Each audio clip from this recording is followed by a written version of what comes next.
Hi friends, welcome to அக்ஷயா.com. இன்றைக்கி இந்த வீடியோவில் வாழைப்பழம் வச்சு ரொம்ப சுவையான சாஃப்டான ஒரு போலி ரெசிபி எப்படி செய்யறது தான் பார்க்க போகிறோம். நம்ம எப்பயுமே பருப்பு போலி, தேங்காய் போலிலாம் செஞ்சுருப்போம். ஆனால் வாழைப்பழம் வச்சு இது வரைக்கும் செஞ்சே இருக்க மாட்டோம். கண்டிப்பாக ஒரு முறை இது மாதிரி ட்ரை பண்ணி பாருங்கள். 4 எக்ஸ்ட்ரா கேட்டு வாங்கி சாப்பிடுவாங்க. வாங்க எப்படி செய்யறதுன்னு பார்க்கலாம். இப்போ இதை செய்யறதுக்கு ஃபஸ்ட்டு மிக்சிங் பவுலில் மாவை பிசைஞ்சிக்கலாம். அதுக்கு 1.5 கப் அளவுக்கு கோதுமை மாவு சேர்த்துக்கலாம். சேர்த்துட்டு இதோட தேவையான அளவு உப்பு, கூடவே ஒரு 1/4 டீஸ்பூன் மஞ்சள்தூள் சேர்த்துட்டு இதோட 1 டீஸ்பூன் அளவுக்கு நெய் சேர்த்துக்கலாம். நல்லா சாஃப்டாக இருக்கும். இப்போ சேர்த்து எல்லாத்தையும் நல்லா கலந்துக்கலாம். நெய் சேர்த்துருக்கோம். மாவில் கட்டிகள் இல்லாமல் நல்லா எல்லா இடம் பரவுற மாதிரி நல்லா கலந்த பிறகு தேவையான அளவு தண்ணீர் கொஞ்சம் கொஞ்சமாக விட்டு சப்பாத்தி மாவு பதத்துக்கு பிசைஞ்சிக்கலாம். நம்ம நார்மலாக போலி செய்யறதுனா மைதா மாவில் செய்வோம். அதுவும் நிறைய எண்ணெய் விடணும். ஆனால் அந்த மாதிரிலாம் எதுவுமே தேவையில்லை. நார்மலாக சப்பாத்தி மாவு பதத்துக்கு பிசைஞ்சிட்டு இதை அப்படியே மூடி வச்சிடலாம். அப்படியே ஒரு 10 நிமிஷம் ஊறட்டும் மாவு. இப்போ இதோடு சேர்த்து செய்யறதுக்கு ஒரு சின்ன மிக்சர் ஜாரில் 10 முந்திரி, 10 பாதாம், 3 ஏலக்காய் சேர்த்து நல்லா நைஸாக பவுட்ரு பார்த்துக்கு அரைச்சி எடுத்துகிட்டு வந்துடுங்க. இந்த அளவுக்கு நைஸாக அரைச்சி எடுத்து வச்சுக்கோங்க, கோஸாக இல்லாமல். இது அப்படியே இருக்கட்டும், பிறகு சேர்த்துக்கலாம். இப்போ பெரிய சைஸில் நல்ல பழுத்த வாழைப்பழம் 3 வாழைப்பழம் எடுத்துருக்கேங்க. சின்ன வாழைப்பழமாக இருந்ததுன்னா 4 வாழைப்பழம் எடுத்துக்கோங்க. எந்த வாழைப்பழத்தில் வேணாலும் இந்த ரெசிபியை நீங்கள் செய்யலாம். நல்ல சுவையாக இருக்கும். இப்போ வாழைப்பழத்தோட தோலை உரிச்சிட்டு மிக்சர் ஜாரில் இது மாதிரி சின்னதாக கட் பண்ணி சேர்த்துக்கோங்க. அப்போ தான் நல்ல மைய அரைபடும். இது மாதிரி 3 வாழைப்பழத்தையுமே நல்லா பொடியாக கட் பண்ணிவிட்டு தண்ணிலாம் சேர்க்காமல் இதை நல்ல மைய பேஸ்ட்டாக அரைச்சி எடுத்துகிட்டு வந்துடலாம். இது மாதிரி வாழைப்பழம்லாம் தெரியாக தெரியாமல் இந்த அளவுக்கு மைய அரைச்சி எடுத்து வச்சுக்கோங்க. அப்படியே இருக்கட்டும். இப்போ இதை செய்யறதுக்கு ஒரு வாணலில் 2 டீஸ்பூன் அளவுக்கு நெய் சேர்த்துக்கலாம். நெய் சூடானதும் இதோட 1/4 கப் அளவுக்கு ரவை, வறுக்காத ரவை தாங்க சேர்த்துருக்கேன். வறுத்த ரவையாக இருந்தாலும் நல்லா ஒரு முறை வறுத்துட்டு அதுக்கப்புறம் செய்யுங்க, நல்லா சுவையாக இருக்கும். இந்த நெய்யிலே ஒரு 2 நிமிஷத்துக்கு அடுப்பை மீடியமாக வச்சு நல்லா கொஞ்சம் செவர லைட்டாக கலர் மாதிரி வாசம் வருது பாருங்கள். இந்த அளவுக்கு வறுபட்டதும் இப்போ இதில் நம்ம அரைச்சி வச்ச வாழைப்பழ விதை சேர்த்துக்கலாம். சேர்த்து நல்லா கலந்துக்கங்க. இந்த வாழைப்பழத்தில் இருக்க ஈரத்தை பூரா ரவை உறிஞ்சி நல்லா சாஃப்டாக வெந்து வரும். தண்ணிலாம் எதுவுமே சேர்க்க தேவையில்லை. பாருங்கள், அதிலே ரவை வெந்து கொஞ்சம் திக்கான பதத்துக்கு வந்திருக்கு.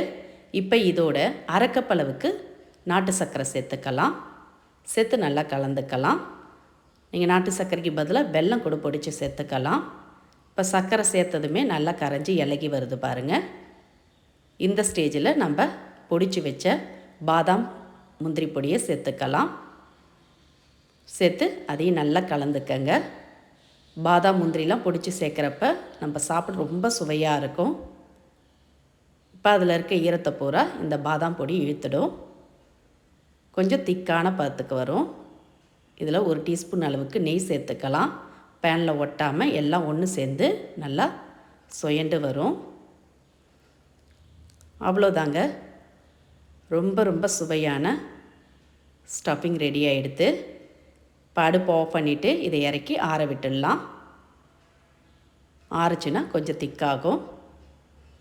இந்த பதத்துக்கு வந்ததும் அடுப்பு ஆஃப் பண்ணிவிடுங்க. ரொம்பவும் ஆறிடக்கூடாது. கை பொறுக்கிற சூடு இருக்க பார்த்தே இதை நல்லா கலந்துட்டு இதிலேருந்து கொஞ்சம் கொஞ்சமாக எடுத்து உருண்டைகளாக உருட்டி எடுத்து வச்சுக்கலாம். இது மாதிரி கொஞ்சம் பெருசான உருண்டைகளாகவே உருட்டி எடுத்து வச்சுக்கோங்க. இப்போ நம்ம பிசைஞ்சு மூடி வச்ச மாவை திறந்து பார்த்துக்கலாம். ஒரு 10 நிமிஷத்துக்கிட்ட ஊறி நல்லா சாஃப்டாக இருக்குது கோதுமை மாவு. இப்போ ஒரு முறை அழுத்தி பிசைஞ்ச மாவுலேருந்து நார்மலாக நம்ம சப்பாத்திக்கு உருண்டை எடுப்போம்ல, அந்த சைஸுக்கே உருண்டை எடுத்து இதை திரட்டுற மணியில் வச்சு திரட்டிக்கலாம். ஃபஸ்ட்டு மாவு தொடாமலே கொஞ்சம் சின்னதாக திரட்டிக்கங்க. ரொம்ப பெருசாக இல்லாமல் இது மாதிரி பூரி சைஸுக்கு திரட்டிக்கங்க. திரட்டிட்டு இதில் நம்ம உருட்டி வச்சுருந்த ஸ்டஃபிங் எடுத்து நடுவில் வச்சு ஓரங்கள் உள்ள மாவை எல்லாத்தையும் ஒன்று சேர்த்து அழுத்தி ப்ரெஸ் பண்ணிக்கலாம். இது மாதிரி வெளியே ஸ்டஃபிங் வராமல் இது மாதிரி ஓரங்கள் எல்லாத்தையும் ஒன்று சேர்த்து சீல் பண்ணிவிடுங்க. இப்போ கோதுமை மாவை கொஞ்சமாக மேலே தூவி பெரட்டி எடுத்து திரட்டிக்கலாம்.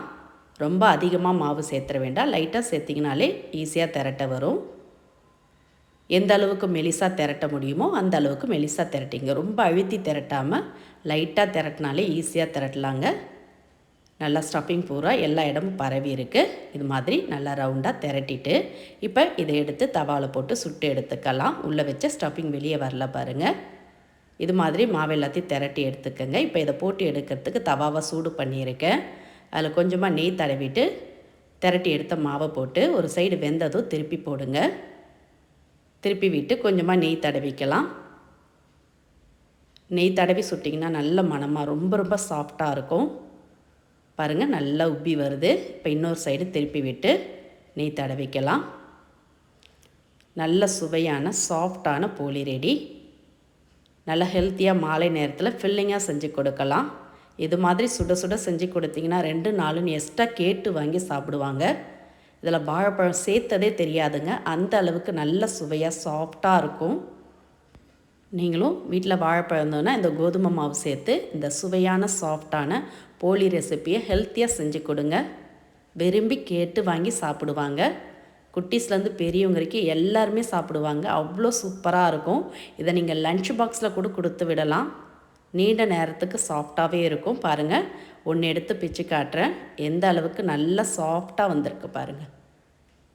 இதே மாதிரி இதே அளவுகளோடு நீங்களும் இந்த ரெசிப்பியை செய்து பாருங்கள். செய்து பார்த்துட்டு உங்களோட கருத்துக்களை கமெண்டில் தெரிவிங்க. இந்த ரெசிபி உங்களுக்கு பிடிச்சிருந்தால் வீடியோக்கு ஒரு லைக் கொடுங்க. ஃப்ரெண்ட்ஸ் அண்ட் ரிலேட்டிவோட இந்த வீடியோவை நிறைய ஷேர் பண்ணுங்கள். மறக்காமல் நம்மளுடைய சேனலையும் சப்ஸ்கிரைப் பண்ணிவிடுங்க. நன்றி, வணக்கம்.